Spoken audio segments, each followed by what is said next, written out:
Now check out here in Bravely Default, this is the remastered version on Nintendo Switch 2. Check out how much damage I can do with Tiz. And I want you to put into context, this is the very, very, very early game. Still in the prologue, not even reached chapter 1.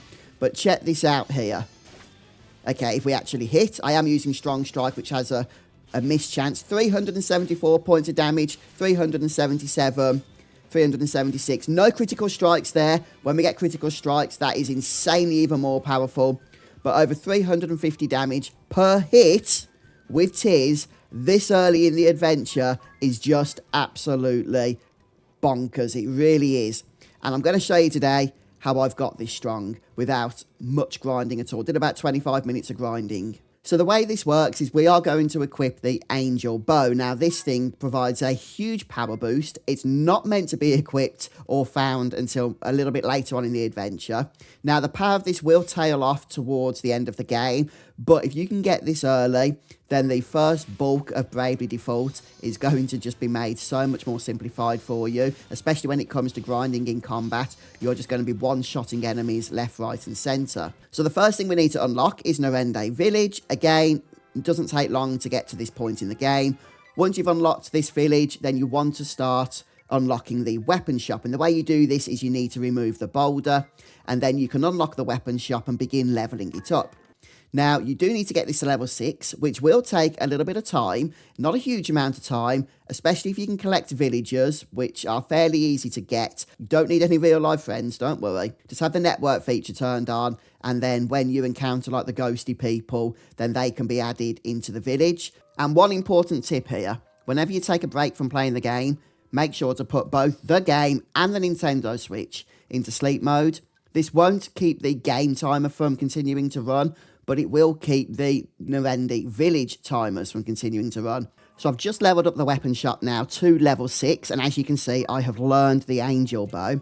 The downside right now is I only have 183 PG. I did spend money I wish I hadn't spent earlier on some random pieces of armour and other equipment. If I head now over to one of these save wizards, and if we go to buy equipment, then we can see that the Angel's Bow is available, but it is 3,500 PG, which, yeah, means I'm going to have to do a little bit of work now. Now, if you just play the game normally, you will probably find you have the right amount of money by around Chapter 2 of the game, which is still a great time to purchase the Angel Bow, as it is still early on, but I wanted it even earlier than that, so a little bit of grinding I thought was on the menu. So I've just spent about 25 minutes grinding here in the Lontano Villa dungeon. I just made my way to the top where the save guy is and then just grinded around here for a few minutes. And that's given me 3,461 PG. So as you saw, I basically had none before this. Really quickly gained that. That wasn't an issue. And the reason I recommend waiting to grind until this part, still in the intro/prologue, is because this is when you actually unlock the auto battle mechanic, which is this one right here. And this just makes the fight so much quicker and so much more convenient. So I'll just show you that because I've got one more fight I need to get the required PG. Not pushing anything on the controller here. The game is effectively playing for me. Getting through these enemy encounters without any problems. And yeah, we're getting about 50 PG per battle. I've also gained a few levels here, which is nice as well. Currently level 13. So again, only about 20-25 minutes of grinding and we were able to achieve this. And now I can go ahead and purchase the bow, the Angel's Bow itself. So of course I could purchase more if I want to do more grinding. But for now, I'm just going to go ahead and get the one. Yep, hope it's of use. It will be. And I'm going to give that to Tiz here because he's a powerful attacker anyway. My character Tiz with the Angel Bow is easily doing more than double the damage of my monk that doesn't have it, as you just saw then, 348 damage. It can even do up to 400 damage without a critical strike. When it crits, it's just bonkers how much damage this combo does. It really is insane. Let's see if I can get a crit here.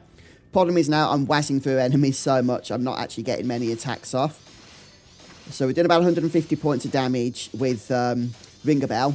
But yeah, just so much more damage with Tiz when his strong strike is successful. It does have a 50% miss rate, But honestly, it's such a worth it combo because when it does hit, it hits like a truck. See if I can get another example for you here on this fight. If the enemies are alive by the time that Tiz gets to attack. Yeah, 419 damage there with a non-crit. You get the idea. This is powerful. And that's pretty much all there is to it. Now, as I mentioned, you can purchase more of these. So, for example, I've got 2 monks right now. I might want to get a second angel bow for my second monk. But I'm happy with just the one for the time being. And if I earn enough money, naturally as playing the game, then I might do that. But folks, let me know what you think of this strategy here in Bravely Default. And I'll see you next time.